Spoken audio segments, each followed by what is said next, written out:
Hello YouTube, this is Marauders here, and well, today in this video we're going to make a container out of our code. So this is to show how you're going to build containers out of your actual code. This isn't really Windows specific, and if you're running Linux or anything, this is basically just the simple instructions on how to build a container out of your code. So even if you're using Mac, you should be able to follow on following the same instructions in your terminal. Okay, so what we have here is that I have the most basic NodeJS program here, which is it's a simple program that says hello. It's a hello world program. Okay, so to run it, I can just say node index.js and we run the program. So we're gonna make a container out of this program. So how do we go about making a container? So the basic steps are, we're going to find what we call a base image. And then we're going to add in our stuff, which is our code. And we'll build the image into what we call our deployment image or our app image. And then when we run it in our container host, we'll have our container. Okay? So how do we have our node app here. How do we find our base image? We're gonna look into a repository of images like hub.docker.com. And let's say I want to find node related images. So here's a official image for node. And there will be instructions on how to use the image, hopefully. How to use the image here. Now, a quick word of an important piece of advice here is that remember that containers aren't fully isolated like a virtual machine. So anyone can publish to a image repository and tell you to pull from it. So you need to treat images just like how you treat unknown applications on the downloading applications from the internet.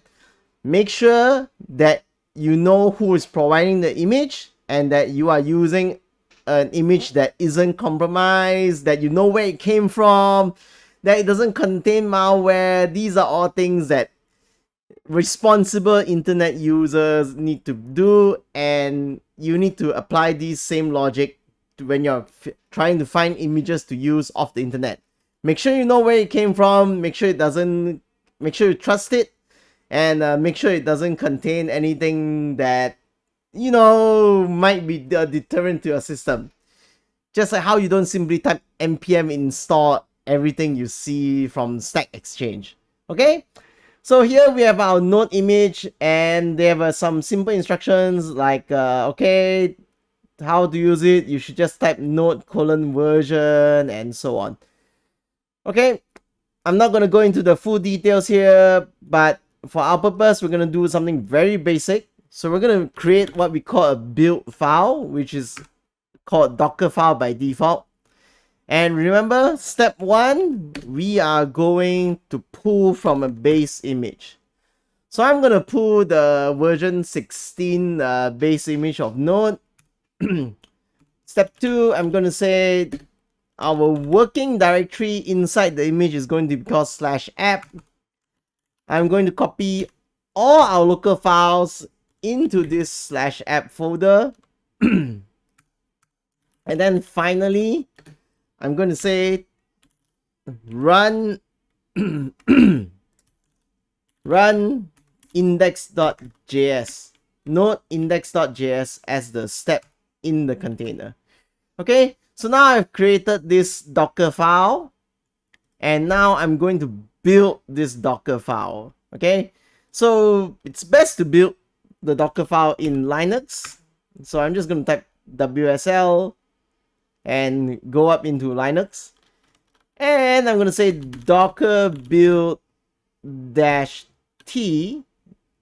So this is the name of our container. I'm just going to call my own node, and we're going to say work on this folder. So what it's going to do is when you see when you call docker.build and you say we're going to work on this folder using the simple dot, and this will look into the local directory for the Docker file, and it will build the container. It will build the image, okay?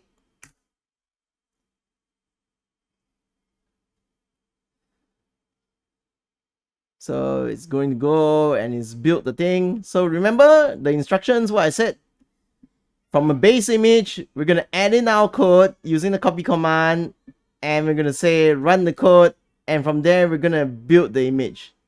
Okay, now we need to run our code in our container host. And the way we do that is we're just going to say docker run.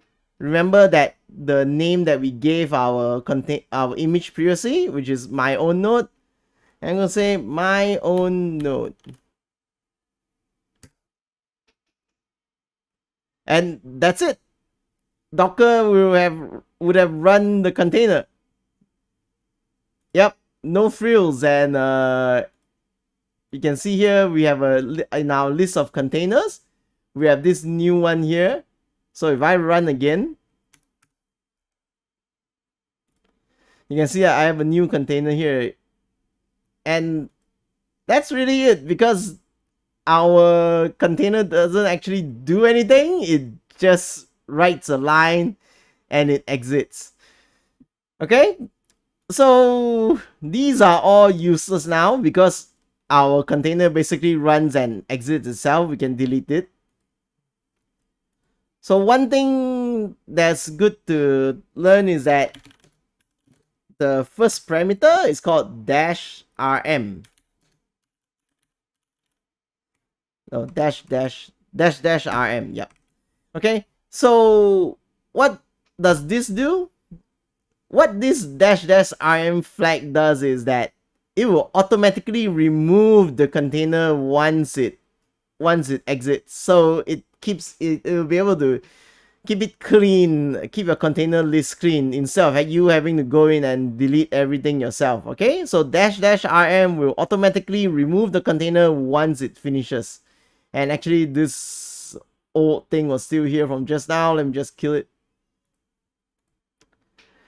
Okay, but this isn't really exciting because this container was just a simple one that outputs that writes a line to the program. Let's build a website. Okay, so here we have the world's most awesome Node Express based website. So all it does is it says hello world from NodeJS regardless of whatever comes in. Okay, so we're just gonna listen on port 9090 and let's give it a run. Okay, listening on 9090. Localhost 9090. Okay, great. So we know that the web is working. So come back here. Control C to stop. And just to, in case you're wondering, there's just this extra bit here. So this is to handle the Control C and signal interrupt, because when we're in a container, it's actually a bit harder to just get the keyboard Control C. So we include this event handler to like force the node to handle to see the signal interrupt and terminate the application. If not, it will get a bit annoying when we can't really terminate the Node.js app correctly. Okay, so as we learned the other day, as we learned just now, I'm going to make a Docker file. This time I'm going to name it .txt because I just want to show what's the difference. And once again, from the base image. So I think I'll just use it from Node here. So I think that's version 17 right now.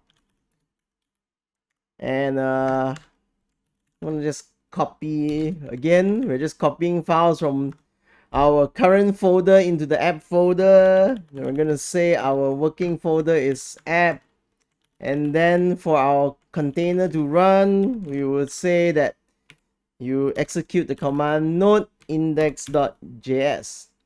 Okay, simple.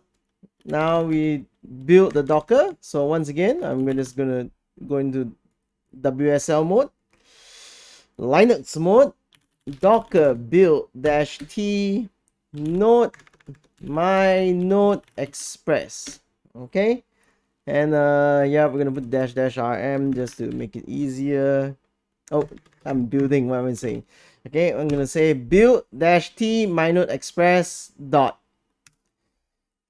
Okay, so now what it's saying is that it's failed to resolve the front end. Okay, that's because it can't find the Docker file. Remember, by default, the Docker file name is just Docker file, which we changed it to dockerfile.txt so that it makes a little bit more sense in the Windows environment. So what we can do is we can just say -f dockerfile.txt to overwrite the name of the Docker file to look for.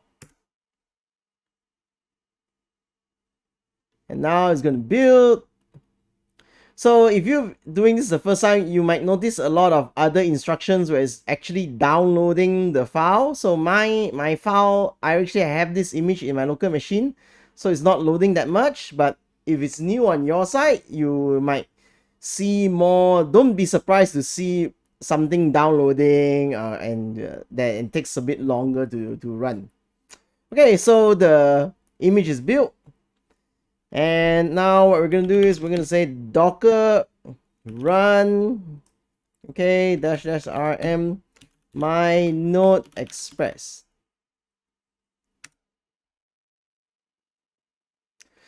Okay, so now it says listening on port 1990 because remember that is how we are running it. And we're going to go back here and then we're going to press refresh. And you can see nothing happened. There was an error connecting to the application.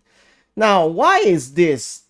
This is because when we have a container, so you see you have a container here, each container normally is stacked in its own network. Okay, so here our web application, we expose out port 1990, but in our main computer, 1990 it's not connected to anything, so we can't really hit 1990. Okay, so what we have to do, we have to establish the link between the container's port and our own port so that we need to bind one of the host port into the container port so that we can actually talk to it. So how do we do that? It's actually quite easy. So I'm going to stop this by pressing Ctrl+C. So if I didn't add in this code here, when I press Ctrl+C, nothing will happen. It will be very hard to terminate it. I have to go into the Docker control panel to terminate the running container. It just gets very messy. Yeah. So that's why we put this here to be able to receive the Ctrl+C key press. Okay, once again, I'm going to run the container, but this time I'm going to add a new parameter. So I'm going to say, what is the, so I'm going to say -p 1080 to 1990. Okay, so now we have a new parameter here called -p. Okay, so what's the difference here? -p means bind a TCP port, bind a network port, our host port 1080 to the container ports 1990. So what's going to happen here is we're going to get this. Okay, so in our host, when we ask for 1080, it's going to connect to 1990 in the container. So, okay, run. So you can see the container is still running in 1990, but from my local machine, from the main PC, when we try to connect to it, it's in 1080. And there we go, we connected to it. Okay, so that's why I said you need to know a little bit about networking, because you need to understand how to do all this routing and whatnot to know how to bind your network connections. Now, if we go in and look at the containers information, so I clicked on that, I'm going to say inspect. You can see like, okay, this container is running and port 9090 in the container is bound to the localhost 1080 port. Okay, so the thing is, we know that we have something running at 9090, but someone consuming our image might not know that. So there is a way to tell people that your image, your container image actually has, you have something inside the image that works on this port. So, and that is called the expose keyword. So I can just say expose 9090.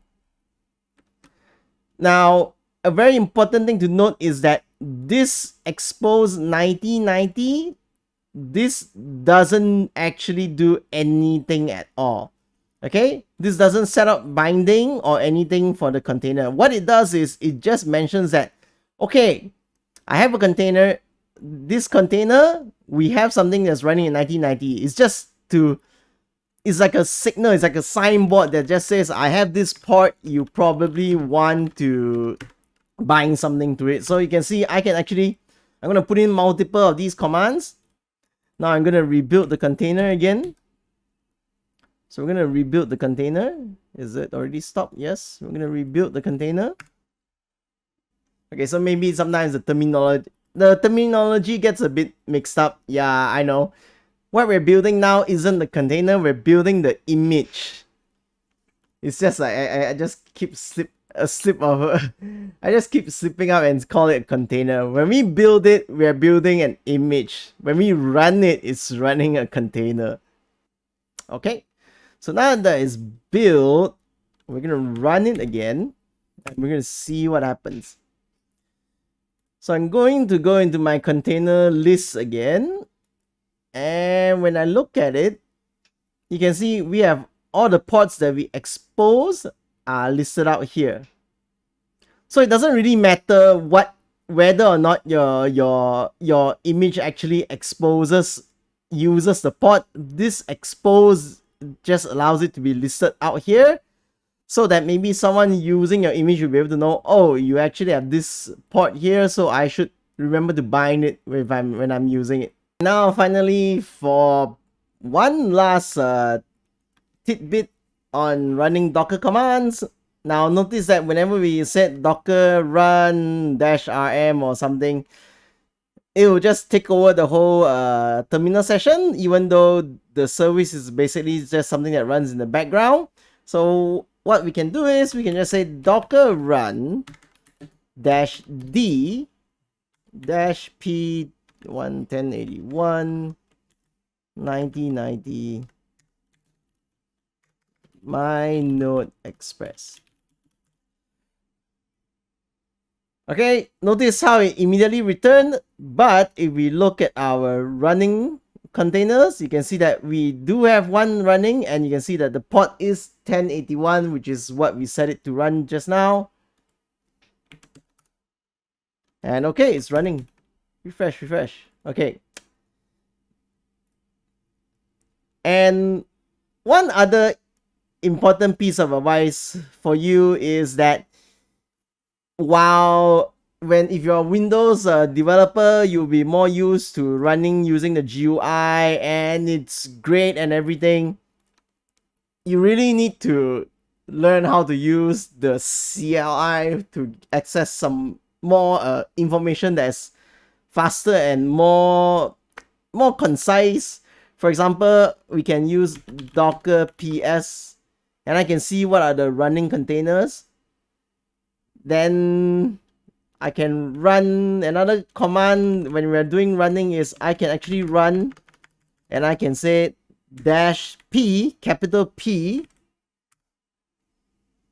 And what happens here is that when you use capital P instead of the smaller p, what happens is that when I do a docker ps, we can see that this new container that was created, this silly Rubin one, you can see that all the ports that we expose have been automatically bound to another TCP IP port, to a local one. Okay, so that's another interesting command you can use, which is another parameter, -p. But what I notice is that because of how WSL works, I do encounter some situations where if I do use a -p and it has to hit a port range that is a bit higher from something, it will actually fail. So you need to be aware of that and maybe use the normal smaller p and assign the port to something that you want to use instead of just relying on the capital P. Okay, and finally, for my final example, here I have a .NET, a simple .NET. I think this is a .NET 6 web app template. So when we run it, okay, it's running at port 5245. Okay, 7044 HTTPS 7044. Okay, so it's just a simple website. It's the sample web page. So we're gonna make this into a container. Now the different thing between the .NET web app and Node.js web app is that, remember, Node.js is basically interpreted, so we could just pack up our source files and throw it into an image to build an image from it. But for the .NET application, it needs to be compiled. So what you do is you, from your main folder, we're gonna say .NET publish. So it will have published it up into this location. And you can see here on the left side here, these are the files in the .NET publish folder, where these are the files which we'll need to actually deploy. So first of all, what you want to do is you want to check and make sure that these files actually work, that your code is actually working. So what I like to do is I'll just go into the publish folder and then you look for your main execution DLL, which is usually going to be your project name.dll. While you can run the project using the exe, that is a Windows exe. But remember that we are going to publish it to Linux, so it's actually just .NET and then the DLL name. Okay, so it's running at HTTP localhost 5001. Okay, HTTPS localhost 5001. Okay, so yep, it's running here. That's fine. I'm going to shut down the app by pressing Ctrl+C. And now we're going to build the image. Okay, following in the theory as usual, we're going to make a Docker file. So take note of where our Docker file is. Our Docker file is going to be in the root. Okay, now we need to find a base image. So once again, we can go to hub.docker.com and see if there's a base image for .NET 6.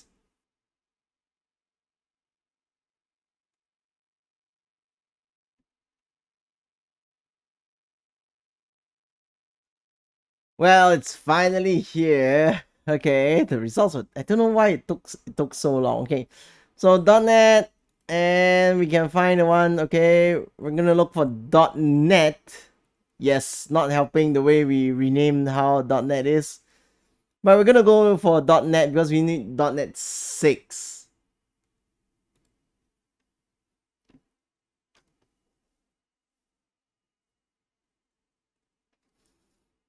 And yeah, this is just taking a while to load. I wonder what's wrong with the website.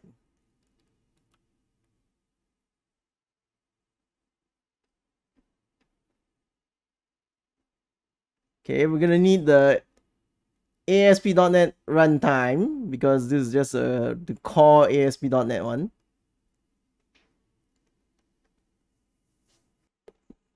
Okay, so it finally loaded, and what do we have? So the main image tag right now is going to be mcr.microsoft, also 6.0. Okay, so we're gonna copy this image name. We're gonna put this into our Docker file from mcr.microsoft.com. Okay, let's go for the same thing now. Okay, so remember that our file is actually in bin/publish /debug/bin/debug/net 6.0/publish. Okay, let's see if I can just say copy relative path. Okay, copy relative path. So dot. Oh, okay, we need to use Linux style slashes. Okay, copy this into the app. We're gonna copy into the app folder.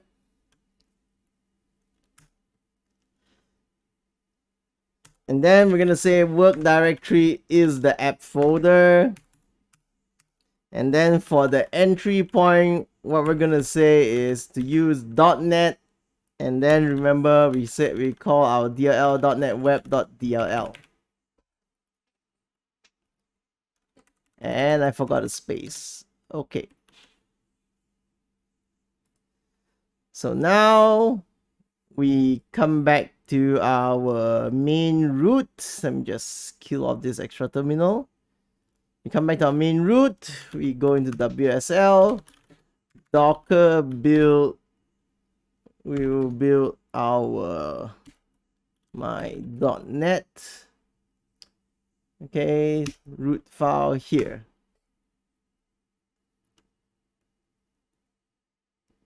And there it goes. It's gonna go and download the ASP.NET 6 .NET 6 image to build up our image. Now it's copying our app files. Okay, so the image is built. Okay, now that we've built our image, we're gonna run it. And we're gonna say run my.NET image. Now it's scarily pushed out a bunch of messages, but it seems like it's fine. This is just how the default log output looks like, but it is actually running on port 80 inside the container. So what we should do is we should just publish out the port 80.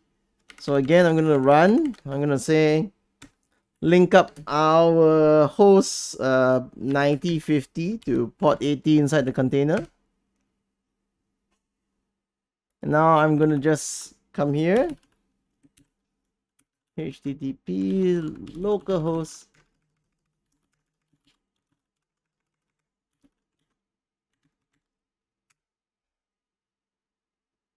And there we go.